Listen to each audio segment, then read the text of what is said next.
Hi, my name is McKinley. Before we go any further in this video, I just want to thank you for clicking because I know you have so many other boxes to click on. I appreciate that you took time to click on this box right here. So today we are going to talk about the best 3 reads of the week and the best cover of the week for the week of July 14th, 2021. Now, I got a big stack this week and I'll show it to you right here. But remember, big stacks don't always mean all these books are new. So I'll show you what I bought at 2 different shops today. I had to go to 2 shops to get this stack. I'll show you the old books that weren't even, I got 2 old issues, and they're not old. They came out last week or 2 weeks ago. I got Skybound X #1. This is supposed to be a big deal because it has Clementine in it, and it's her first appearance. I don't know much about The Walking Dead, but I do know that it is popular, and apparently that's some character, and it's her first appearance. I also picked up Future State Gotham #2, and I'll tell you why I picked up. That came out last month, and I'll tell you why I picked it up a little bit later. Also, I picked up The Boys #1 on Dynamite. I guess this came out on a different comic book imprint, comic book label a long time ago, and now it's a TV show on Prime. And if you like that TV show on Prime, you should definitely try and pick up a copy of this because it came out this week. I don't know anything about it. I just bought it because it's supposed to be popular or something like that. But it was a great story. If it had been a brand new comic book this week, it would have definitely been a contender for top 3 because that was a very entertaining story, and I can see how a TV show based on that comic book would be really good. But like I said, I don't know anything about The Boys, and I guess it's on Prime. I was hoping it was on Netflix, but no luck. I don't have Prime. I've got Disney Plus and I've got Netflix, but I don't have Prime. Oh well. So let me show you the new books for this week that I was able to pick up. And we'll start with the big 2. And I think this is the 3rd week in a row, no Marvel. So we're only going to show you DC books right now. Do I have a bias? I guess I do. I didn't think I did, but apparently I might have a bias over DC or Marvel. Anyway, we picked up Detective Comics whatever, the new one. We also picked up, we'll show you both. We picked up the new Joker, I think we're up to #5 now. And we got the Kari Andrews variant, and also this wonderful blooper. We also picked up this super rad one. I almost said a bad word, but this cover's sick. We also got, now this was strictly a cover buy. I am buying every cover that Rose Besch does, and this is a Rose Besch cover variant for Future State Gotham #3. And now on to the indies. So that was all the DC books. Now we're on to the indies. I got 6 sidekicks of Trigger Keaton. This is the tongue twister, but Trigger Keaton had 6 sidekicks, and this is their story. We also got the new Bunny Mask, the new Ha Ha. I picked up the new copy of Eve, and rounding out, I got Skybound X #2. So that was the haul this week, and those were the new comics. And then I picked up a couple of back issues, plus that Boys #1, because you can never go wrong when buying a #1. I'm from the school where you just couldn't buy a #1 because they didn't. The #1s came out in the 30s or 40s or 50s, 60s, way before you could ever get one. And so nowadays a #1 comes out every week, but it wasn't that way back when I grew up collecting comic books. So whenever I see a #1, I get that FOMO, I better get it because it's a #1. But #1s nowadays are a dime a dozen, but from my time period, they weren't. So that causes me a little bit of FOMO. So I got some #1s.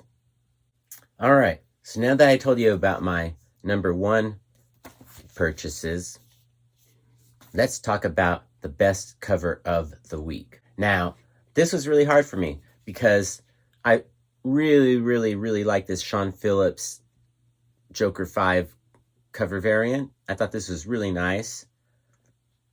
That's the only reason why I bought it. I liked it that much. But because I bought that one and still bought the Kari Andrews Punchline variant, you know I'm going to get the Punchline variant if I'm buying Joker. But this cover was so darn sick, you would have to buy it almost anyway. This is a sick cover. And so is this one right here. I mean, good golly, 2 great covers for one really good issue. Either one of those could have been the cover of the week. So could this cover for Ha Ha. I mean, I love this Dr. Seuss tribute. It's perfect. There's nothing, this is a brilliant piece of artwork. I would love to have this on my wall. The original, not a reprint. I would like the original artwork on my wall. But this could have been cover of the week. But for me, the real cover of the week was the cover of Bunny Mask. This is creepy, spooky, nothing you ever want to see. I love it. So this cover by Andrea Moody, or however you say her name, is definitely my cover of the week. Bunny Mask, number 2.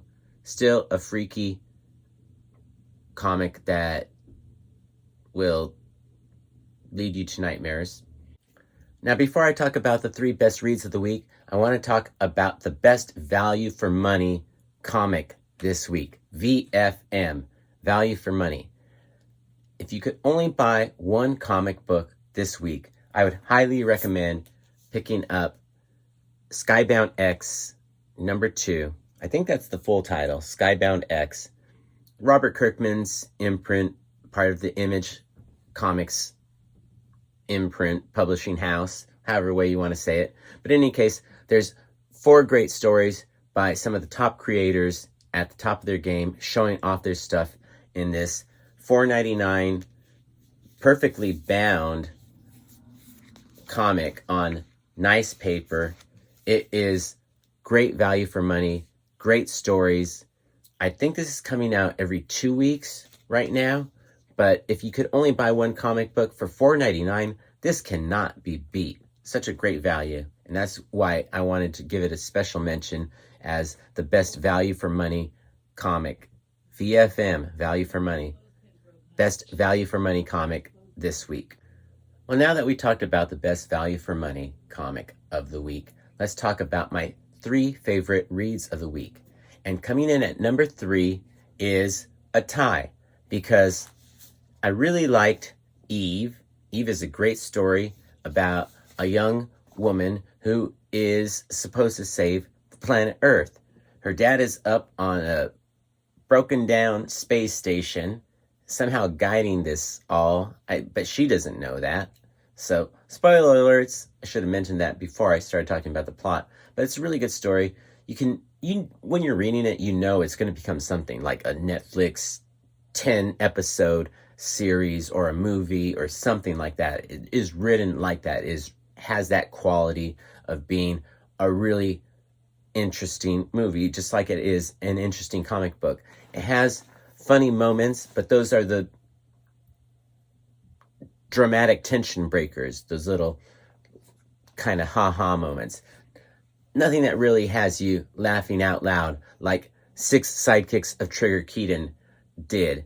This number 1 had me laughing out loud several times. This had me laughing out loud not as often, but maybe because I was wanting it to be as funny as number 1. This is a funny comic book. Trigger Keaton has 6 sidekicks, and this is their story. I've enjoyed this book. We're only on issue 2, but I'm on board all the way. I am really liking it. And that's why it was hard for me to say whether I liked Trigger Keaton, the 6 sidekicks of Trigger Keaton, or Eve more. Because they're 2 different types of books. One is a funny book. The other one is a book with a story, a moral, and it has those funny moments to break up the dramatic tension. I couldn't decide which one I like more. So that's why they're both coming in at number 3. Well, now that I told you that I couldn't decide which comic I liked for my third favorite comic, whether it was Six Sidekicks of Trigger Keaton or Eve, I can absolutely tell you my second favorite book of the week was Future State Gotham number 3. And I'll be honest with you, I bought this as a cover buy. This is the variant cover by Rose Besch, and I only bought it because she is the cover artist, and I am buying up all the covers that I can of her as I can. She's an up-and-coming artist, and I really like her style. So that's the only reason why I bought this book. But as it turns out, the story is pretty good. I picked up on, this is number 3, so there were 2 before, so I just jumped in on the middle, and I still enjoy the story. And one of my favorite things about the book was that it was in black and white. I liked this book so much that I went to the comic book store and bought Future State Gotham number 2. I was hoping to get number 1 as well, but I'll get that on my comic shop.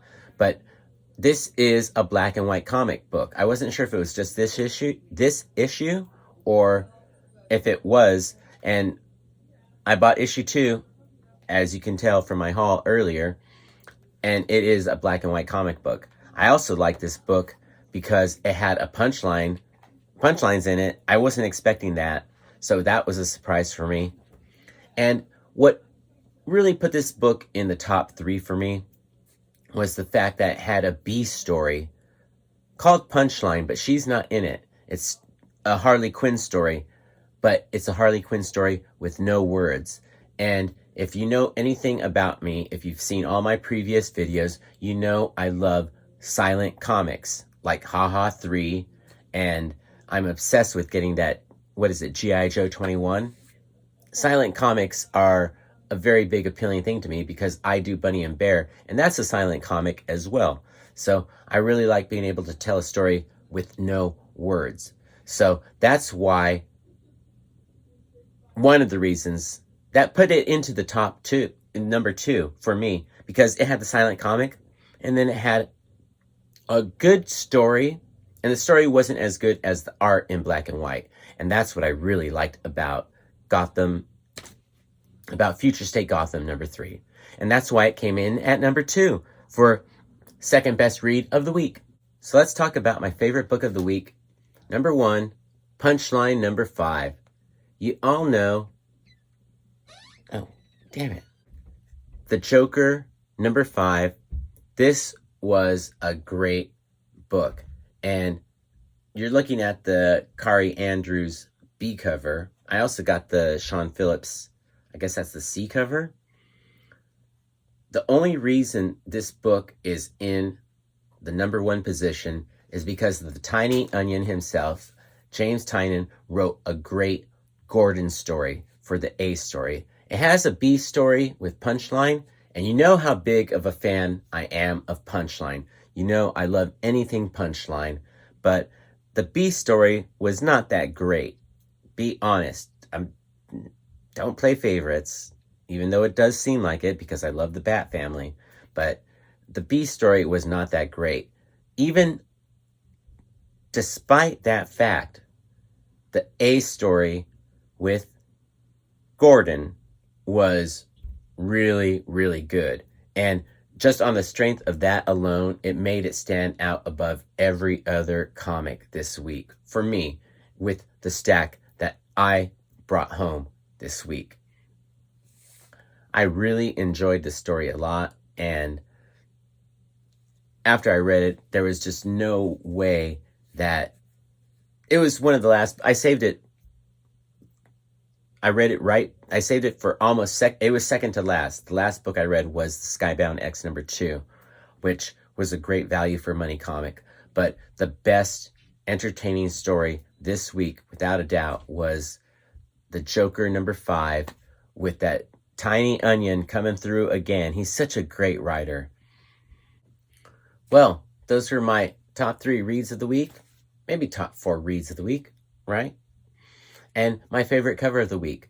Let me know what your favorite cover and what your favorite read of the week was in the comments below. I'd love to hear about it. That way, it's not just a monologue. Tell me what you're reading and what you think looks cool, because I like to know, and especially if you think it's something or you like something that I didn't even mention, because I don't know. I'm just learning. So I'd like to learn more, and tell me, because I'm open. I appreciate you watching. Please like, share, subscribe. Put this on your social medias for other people who like reading comic books. And I always buy the books that I don't see other people talking about that much. So maybe you're just like that. In any case, I'm going to end this video the way I end all my videos by saying, peace, love, Bunny, and Bear.